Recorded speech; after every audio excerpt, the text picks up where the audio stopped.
নমস্কার। এখন ঘোর বর্ষা। আমি আজকে কবি জয় গোস্বামীর মেঘ বালিকার জন্য রূপকথা কবিতাটি পড়ব। আমি আগমনী সেন। আমি যখন ছোট ছিলাম খেলতে যেতাম মেঘের তলে। একদিন এক মেঘ বালিকা প্রশ্ন করল কৌতূহলে, এই ছেলেটা, নাম কি রে তোর? আমি বললাম, হুসমন্তর। মেঘবালিকা রেগেই আগুন, মিথ্যে কথা, নাম কি অমন হয় কখনো? আমি বললাম, নিশ্চয়ই হয়, আগে আমার গল্প শোনো। সে বলল, শুনবো না যা, সেই তো রানী, সেই তো রাজা, সেই তো একই ঢাল তলোয়ার, সেই তো একই রাজার কুমার পক্ষীরাজে, শুনবো না আর ওসব বাজে। আমি বললাম, তোমার জন্য নতুন করে লিখবো তবে। সে বলল, সত্যি লিখবি? বেশ, তাহলে মস্ত করে লিখতে হবে, মনে থাকবে, লিখেই কিন্তু আমায় দিবি। আমি বললাম, তোমার জন্য লিখতে পারি এক পৃথিবী। লিখতে লিখতে লেখা যখন সবেমাত্র ২-৪ পাতা, হঠাৎ তখন ভূত চাপল আমার মাথায়। খুঁজতে খুঁজতে চলে গেলাম ছোটবেলার মেঘের মাঠে। গিয়ে দেখি চেনা মুখ তো একটিও নেই এ তল্লাটে। একজনকে মনে হলো, ওর মধ্যে অন্য রকম। এগিয়ে গিয়ে বলি তাকেই, তুমি কি সেই মেঘবালিকা? তুমি কি সেই? সে বলেছে, মনে তো নেই আমার, ওসব মনে তো নেই। আমি বললাম, তুমি আমায় লেখার কথা বলেছিলে। সে বলল, সঙ্গে আছে, ভাসিয়ে দাও গাঁয়ের ছিলে। আর হ্যাঁ শোনো, এখন আমি মেঘ নই আর, সবাই এখন বৃষ্টি বলে ডাকে আমায়। বলি হঠাৎ এক পশলায় আমায় পুরো ভিজিয়ে দিয়ে অন্য অন্য বৃষ্টি বাদল সঙ্গে নিয়ে মিলিয়ে গেল দূরে কোথায়, দূরে দূরে। বৃষ্টি বলে ডাকে আমায়, বৃষ্টি বলে ডাকে আমায়।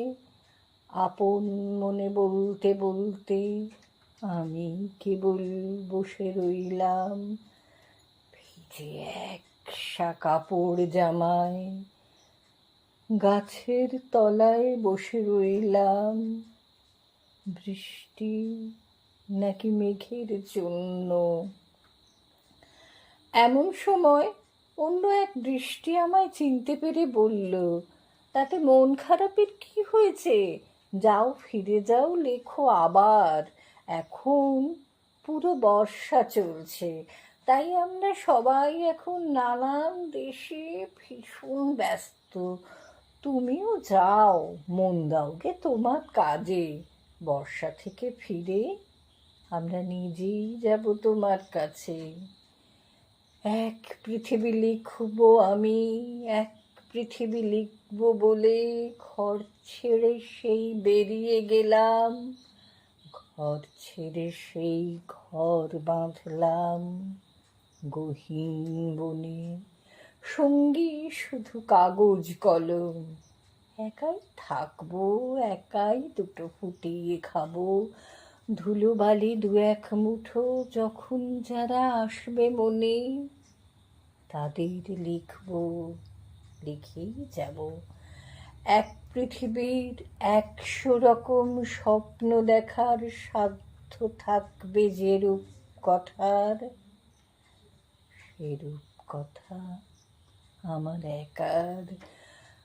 ঘাড় গুজে দিন লিখতে লিখতে, ঘাড় গুজে রাত লিখতে লিখতে, মুছেছে দিন, মুছেছে রাত।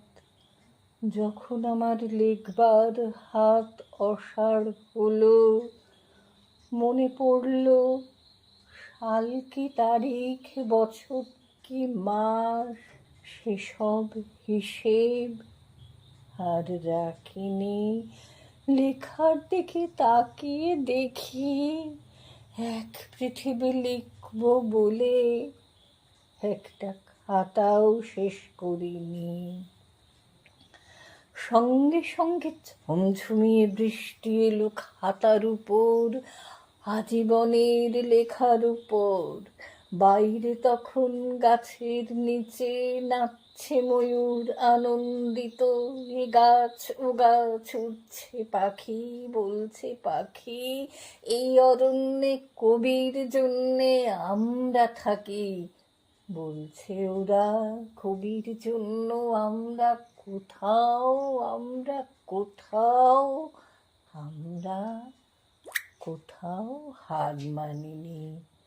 কবি তখন কুটির থেকে তাকিয়ে আছে অনেক দূরে, বনের পরে, মাঠের পরে, নদীর পরে, সেই যেখানে সারা জীবন বৃষ্টি পড়ে, বৃষ্টি পড়ে, সেই যেখানে কেউ যায়নি, কেউ যায় না কোনো দিনই।